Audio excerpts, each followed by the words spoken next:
Thought I'd put together a front end to this Boston tape that shows how I got to where I did in terms of the path of getting to Boston. We even have the April 21st, 2008 Boston official marathon shirt that I'll put on here. Oh, because it's cold. So a few years ago back, as I started the sport of triathlons, etc., I decided, how far could I go? It wasn't clear. So one of the things in triathlons that I wanted to do was attempt an Ironman distance, but my objective was to try to go and do each one of the distances, bike, swim, run, individually, so I had the confidence before I tried to put them all together.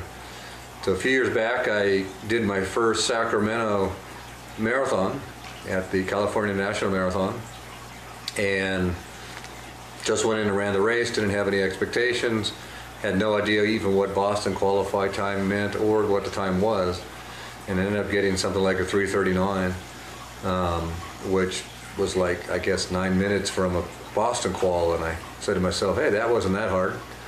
I went in there and used the Galloway method, which was run a mile, walk 30 seconds. I proceeded then to go do an Ironman distance race at Davis and completed the whole thing, even though I learned in that one that I didn't know about my nutrition for the second half of the marathon, but that's a whole other story. I then made a goal for shooting for Boston, and the next year at the sim race, I changed my strategy, went in, figured, hey, let's see if I could run the whole thing. I went out way too fast, had a great first half of the marathon, and proceeded about mile 16, 17, hit the wall, the knee went out, hobbled in for a 4-hour time, so went backwards big time. The year after that, I went back to my strategy of trying to go out slower. Again, use the Galloway method where at every mile I'd walk 15 seconds. And using that strategy, I finished the race strong and ended up doing a qualifying time with a 3:29 or something like that. I don't remember what it was. So at that point, when I qualified for Boston, it was now I had to get in an airplane, which is no fun. Now, before Boston, it was Germany, so they kind of got everything going together. So with all that, set the goal for Boston, went there with the objective to, again, just have a good time. The previous year at Boston in 2007, they had unbelievable rain and weather. So luckily for 2008, it was the nicest weather that they'd had in about 10 years. I was wearing my GPS tracking unit from mygps.org, such that everybody, my parents, my sister-in-law Jackie was evidently watching in Florida, my mother-in-law Rhoda had it on in the Salvation Army, and they were all able to watch me live race the race.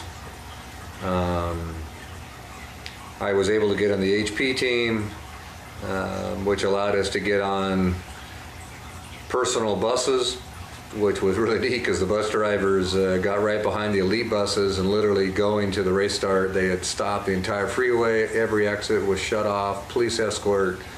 It was just an unbelievable thing to go and drive down the freeway with just buses as far as you can see carrying people. So it turned out to be a great event, great day. I ended up getting a personal best at Boston for the marathon distance on the Boston course, which is very unique, and qualifying again with like a 3:26 if I wanted to race again. But at this point, I'm not sure that I'll do it again. I had the PR, personal best, great weather, on and on and on. There's really nothing left else to prove. So I've got plenty of other goals here where I'm trying to see if I can get the family to go to Worlds and Team USA with me, and that's be much more enjoyable to do to spend a few dollars that are floating around. So anyways, hope you enjoy the segment I put together, which includes the DVD I got from Boston as well as tape that Francie took. But again, I thought I'd give at least a little front end that if one set goals, you never know what you can achieve if you strive to achieve them. So Hope you enjoy.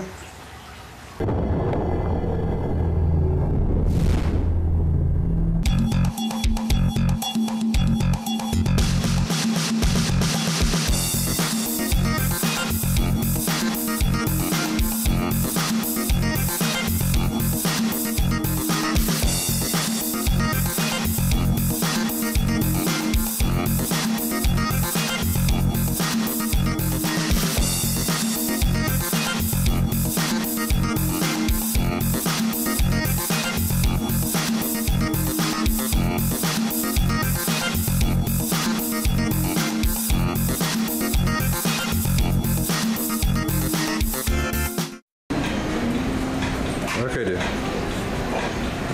What? Where are we? I'm in Sacramento.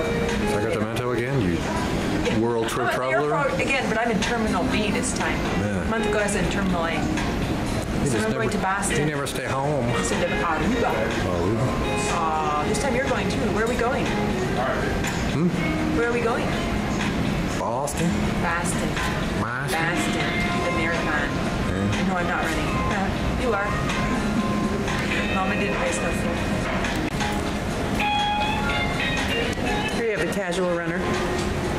Here we are again, second attempt on the plane. Boston, let's see. 3 days from now. On my finishing medal. Sweet. Be tracked on the GPS. I'll find out whether I eat crow or not. How I've done.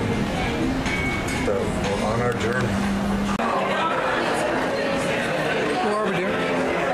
We're in the Park Plaza Hotel lobby having breakfast in Boston. With a player baby grand piano.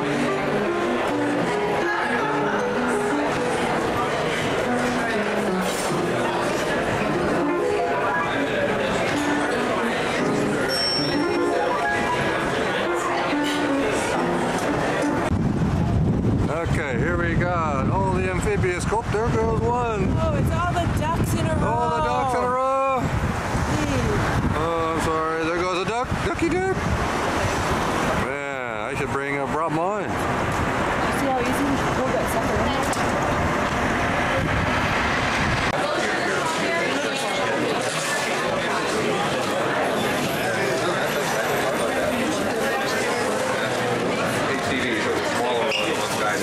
This isn't going to work for me.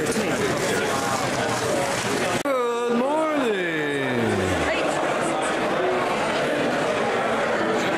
Here we are at the start of the race. Oh. Big picture. We just had breakfast. Breakfast, waiting for the bus. Waiting for Dave to run. Yeah. He's so fast. CHP codes.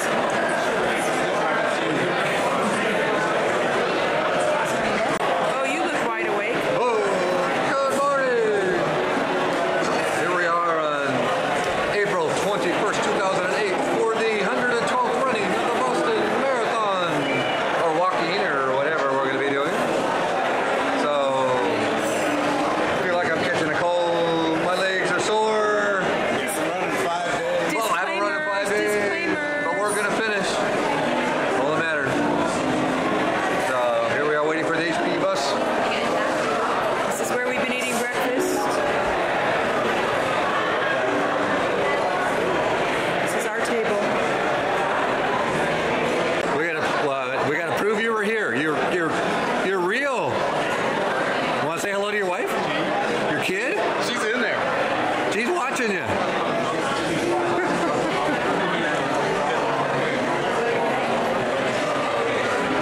Oh. Hey, what's that you got on your head? Yeah, we are. Look at that. Look at that. We got a shirt on. We're outfitted, sort of, by my athlete. Yeah. Oh, I was going to get on number 2.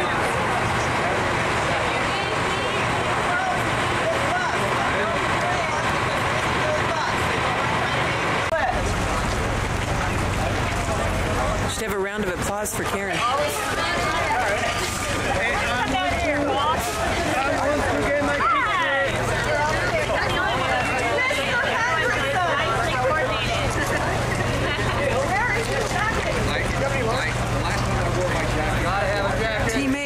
Lobby. Wow. I can't get him in the thing.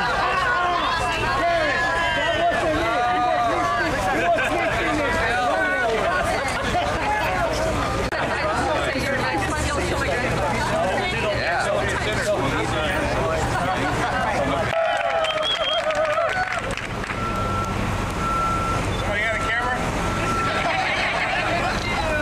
Is that Lathan? Sounded like Lathan.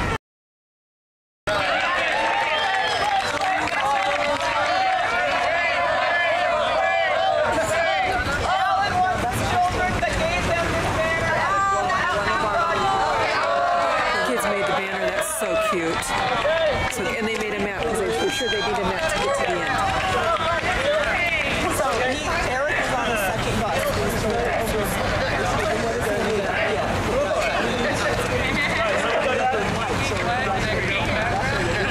I'll be right back. There, now I'm seeing the name come out.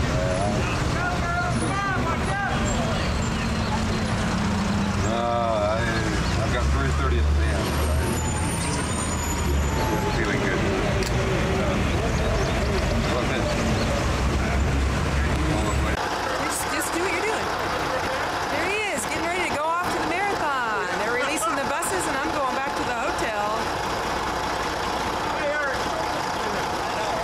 Did you dial 530?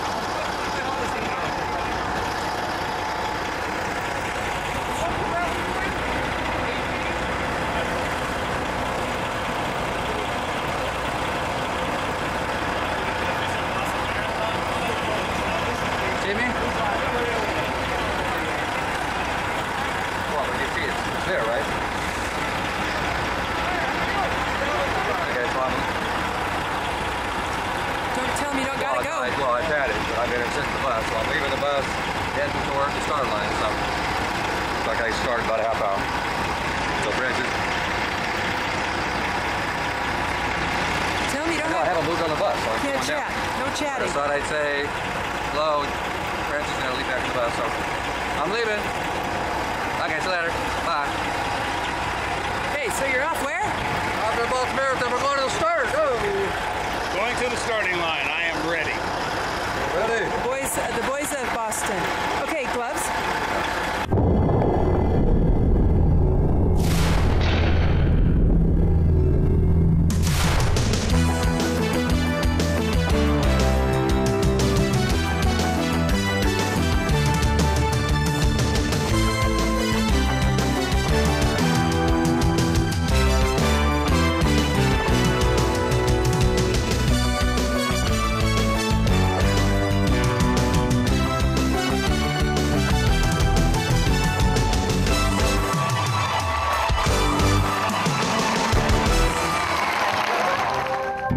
Good morning, and welcome to Boston, Massachusetts. It's Monday, April 21st, 2008, Patriots Day in the Commonwealth. We are here today for the 112th running of the Boston Marathon. In stark contrast with last year, when runners faced a brutal nor'easter storm, today's weather will be superb. Boston is a city steeped in American history, and Patriots Day was established to commemorate this fact. Not surprisingly, the Boston Marathon is the oldest annually contested marathon in the world. With the official start still hours away, workers are busy preparing the finish area, where later today, thousands will fulfill their dream of finishing this legendary race. Out in Hopkinton, volunteers are still setting up for the start. The Olympic flame, flown in from the ancient city of Marathon, Greece, is on display in the town common. All runners, except the professionals, gather on the grounds of Hopkinton High School. Here, runners can relax and prepare mentally for the long race ahead.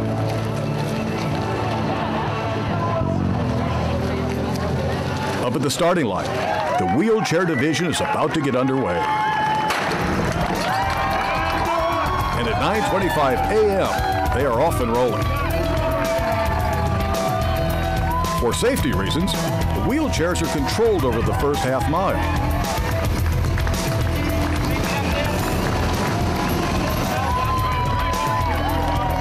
Now the women's pros are coming out to start in advance at 9:30 a.m. This early start allows the top female runners to compete freely without interference. Joan Benoit Samuelson, winner of the first ever Olympic women's marathon and two-time Boston champion, will fire the starter's pistol. And there they go. The women's division of the 112 running of the BAA Boston Marathon.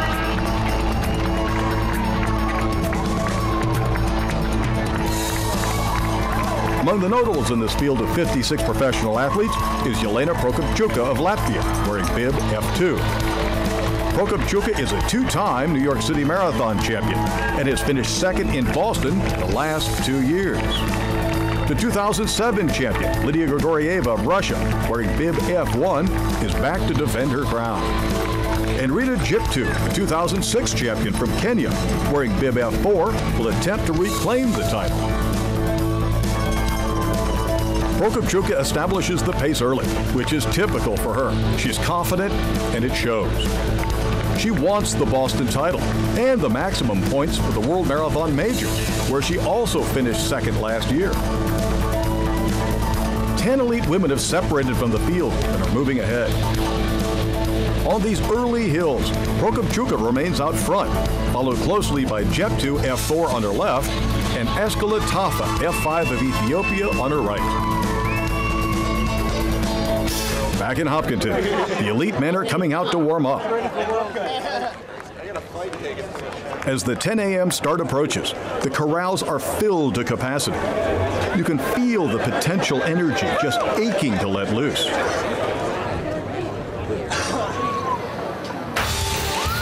And as the gun sounds, the 112th Boston Marathon is officially underway.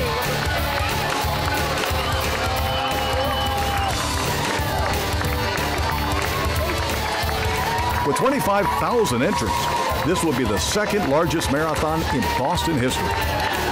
Only the 100th run, held in 1996, had more, when 35,868 men and women finished the centennial race. This fantastic weather should help bolster finish times for the entire field. It's just 51 degrees, and the wind is wafting less than 3 miles per hour. Out in front, the elite men are just beginning to separate from the field. But at mile 1, no one has stepped forward to take the lead. Back at the starting line, the first wave continues to flow out onto the course. As each athlete passes over the starting line, his or her official starting time is recorded. The championship system provides every runner with an accurate net time from start to finish.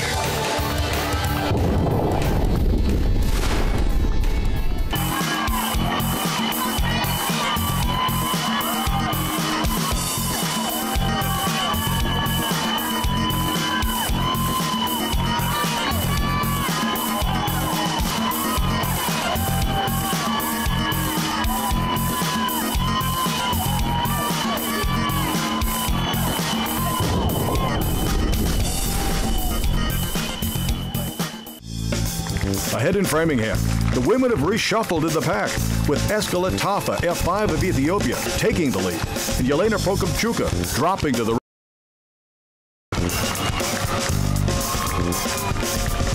Back with the men. Robert Chariot, the returning champion wearing bib number 1, has established a brisk pace, and the lead pack has finally separated from the field. Returning to the women, Nuda Olaru, F12 of Romania, has assumed the lead, with Magdalene Chemchor, F11 of Kenya, running a close second. We'll come back to the professionals in a moment, but now let's return to Hopkinton for the start of the second wave. And they're off. Here comes our second start.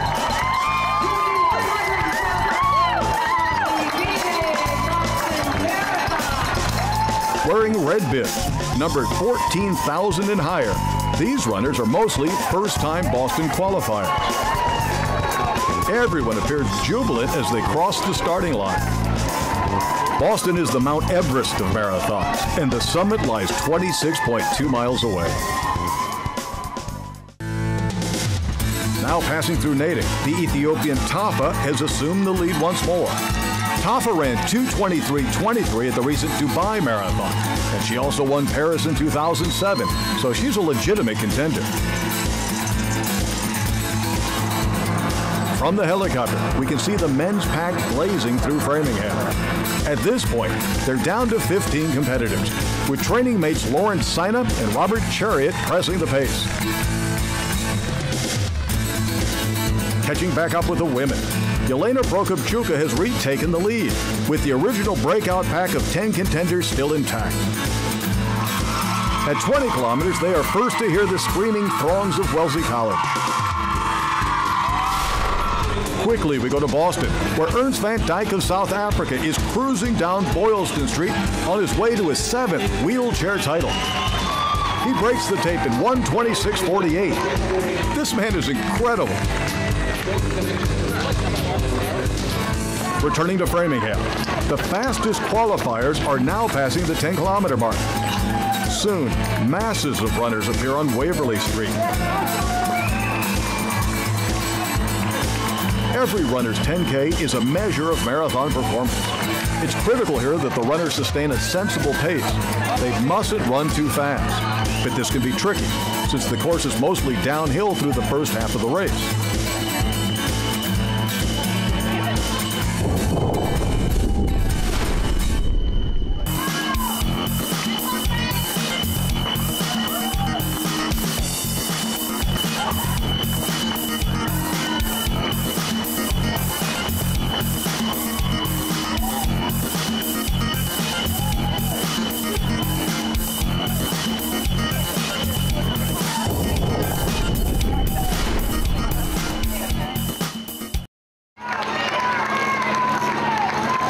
Just beyond 10K, the course levels out where the runners pass the old Framingham Railroad Depot. In 1907, the race came to a dramatic halt when a train accidentally switched to the wrong track and blocked all but 6 runners in the field. Far ahead, the women's leaders are in Wellesley Hill, approaching 25 kilometers. At this water station, Nuda Alaro has again jumped into the lead. Returning to the men, Sina and Chariot continue to push a blistering pace. At Wellesley College, the women scream cheers of admiration at the sight of these world-class athletes. Now the pack is beginning to break up.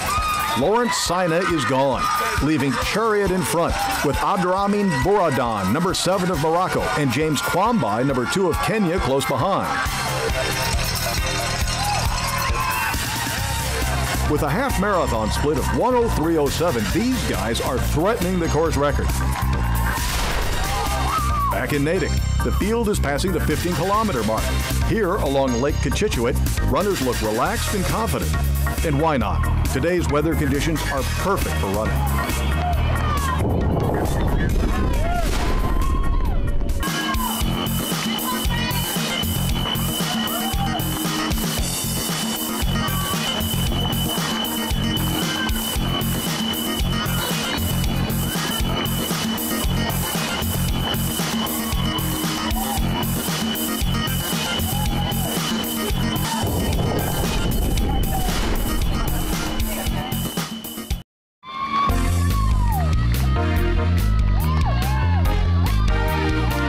Beyond the 15K, runners pass through Natick's town center, where it appears the entire population has turned out to watch the race. With the arrival of the second wave, the field jams the street from curb to curb. Back with the professionals, we have a real development in the women's race. Prokopchuka and Alaru, who've each taken turns with the lead, have fallen off the pace. Alevtina Viktomirova, F8 of Russia, has surged into the lead here in Newton. She's followed closely by Rita Jeptu, F4 of Kenya, and Ethiopians Dere Tune, F7, and Tafa, F5. Viktomirova is a bit of a surprise here, although she did win the Honolulu Marathon in December.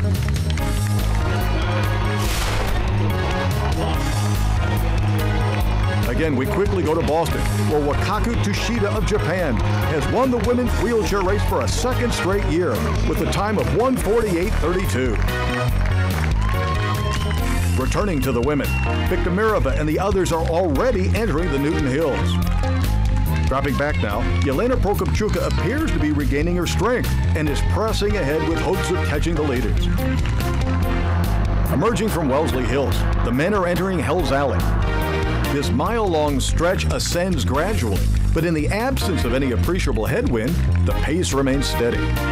Chariot, Burumdan, Kwambai, and Kasima Adio, number 12 of Ethiopia, are the only remaining contenders.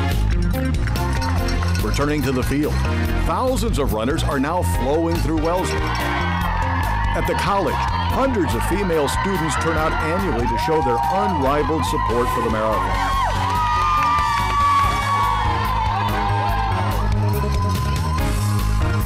Ahead in Wellesley Center, the field has reached the half marathon.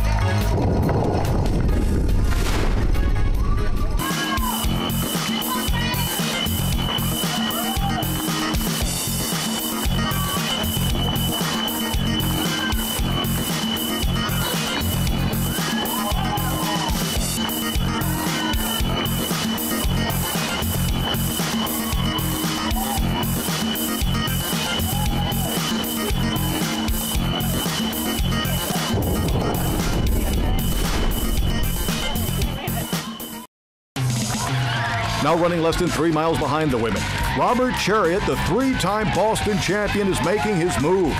He's charged out in front, leaving Burumdan, Adio, and Kwambai in his tracks. This man is a thoroughbred. He's blown away the competition, and we haven't even reached 30 kilometers. At this pace, the course record, which Chariot set himself in 2006, could easily fall again. At the crest of Heartbreak Hill, Viktomirova continues to lead, with Dire Tune keeping it tight. As they pass Boston College, Tune is running directly on Viktomirova's heels. This is an ages-old tactic.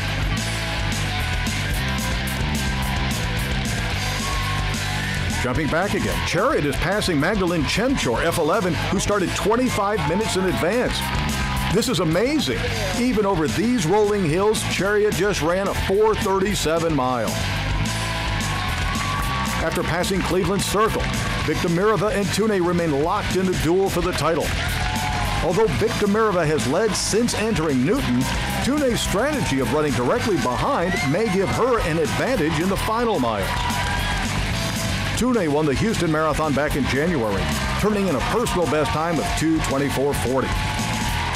With the professionals well on their way to Boston, let's go back and check on the field.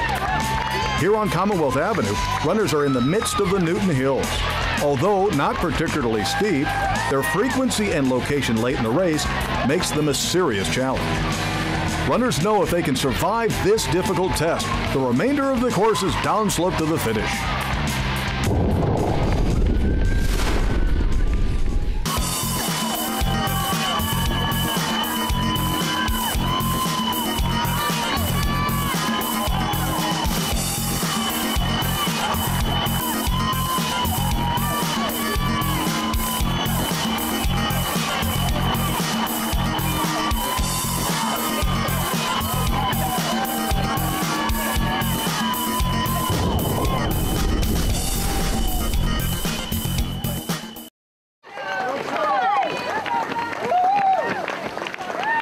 Here at Newton City Hall, the course passes a statue honoring the legendary Johnny Kelly. A two-time Boston champion, Johnny finished the marathon an amazing 58 times. We now rejoin the women's leaders, where Aletina Viktomirova and Dire Tune are running shoulder to shoulder. While they both look poised to go the distance, Tune will certainly have the edge if this race comes down to a sprint. Following just 1 mile behind now, Robert Chariot has just passed Lydia Grigorieva, the 2007 women's champion. Up in Kenmore Square with just 1 mile to go, Tune and Viktomirova match each other stride for stride. The race is on. They're definitely pushing the pace. Close up, we can see Viktomirova is grimacing, while Tune looks comfortable at this tempo. After passing beneath Massachusetts Avenue, neither woman has given ground. This could go down to the wire. On Hereford Street, Tunay pulls ahead, but Victomirova fights back. As they turn onto Boylston Street, Tunay has opened a two-step gap. Victomirova is desperate to keep up, but Tunay throws it into overdrive, and she's finally pulling away. Dure Tunay, the 22-year-old from Addis Ababa, Ethiopia, will win the 112th Boston Marathon. She breaks the tape in 2 hours, 25 minutes, and 21 seconds. Aletina Victomirova finishes second, just 2 seconds behind. What an incredible finish, the closest ever in Boston women's history.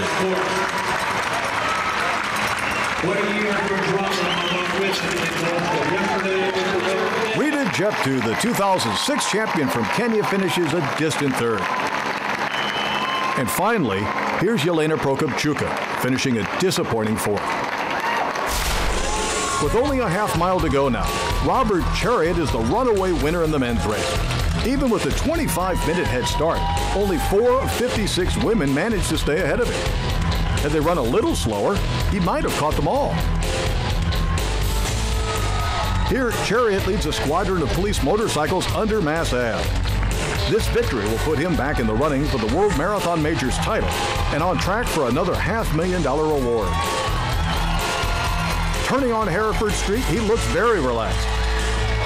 Without any direct challenge over the final 4 miles, Chariot eased off the course record pace. Now he's running on cruise control.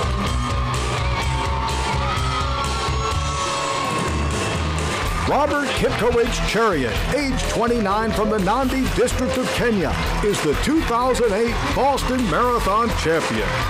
He'll break the tape in 2 hours, 7 minutes, and 46 seconds.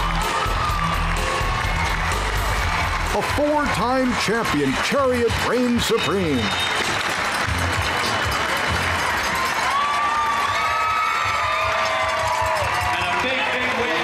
And now finishing in second place, Abdurrahim Boramdan of Morocco. Each winner will receive $150,000, the largest purse in BAA history. So with our champions crowned, let's turn our attention to the thousands of other competitors now making their way into Boston. Having started out this morning in Hopkinton, the field has run through Ashland, Framingham, Natick, Wellesley, Newton, and Brookline. Entering Boston, runners know the end is near. Large crowds have gathered in Kenmore Square to inspire and propel these athletes to the finish. Red Sox fans have emerged from nearby Fenway Park to join the celebration. Among the celebrities in today's race, Lance Armstrong, 7-time Tour de France champion, who's running his first Boston Marathon. Armstrong runs both for the personal challenge and to raise awareness for his foundation, which funds cancer research and treatment programs around the world. Turning from Beacon Street onto Commonwealth Avenue, runners glimpse the John Hancock Tower. Finish line awaits. After passing the Charles Gate, the course dives beneath Massachusetts Avenue, emerging near Hereford Street.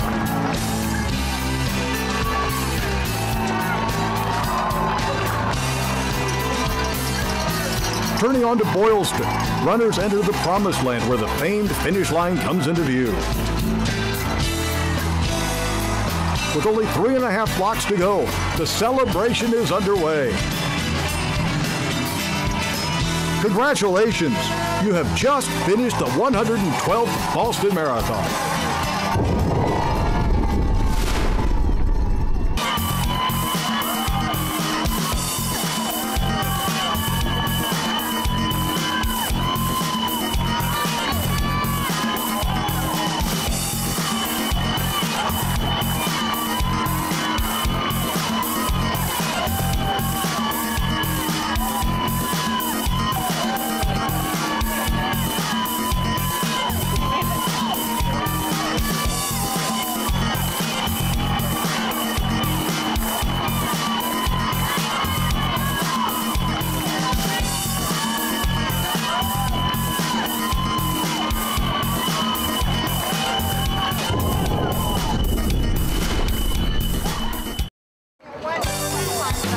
Every finisher feels the pride of his or her accomplishment. Today, 21,963 men and women will complete this historic race. Beyond the finish line, every runner is provided with support, comfort, and well wishes from volunteers. Everyone is eager to receive the coveted Finisher's Medal, an award that will be cherished for a lifetime. As thousands continue to stream across the finish line, the Copley Square area is teeming with proud competitors. The procession continues all the way down to Berkeley Street, where runners meet up and celebrate with family and friends. Although Robert Cherry and Dure Tune are the official champions, every finisher is a winner in their own way.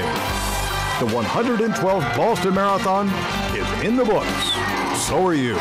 Congratulations.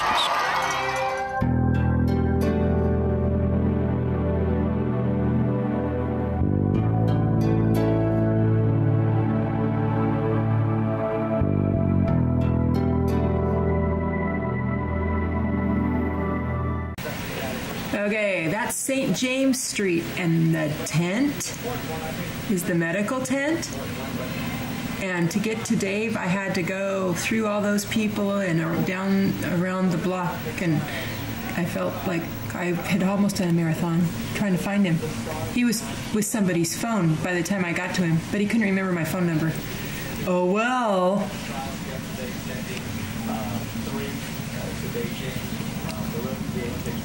All those school buses on the side have people's gear, but we were bused by Hewlett-Packard, so we didn't have to deal with that afterwards. You see the people in the Mylar blankets, that keeps them warm after the race. And this is the courtyard across the street from our hotel. And some of the old buildings, or maybe not so old.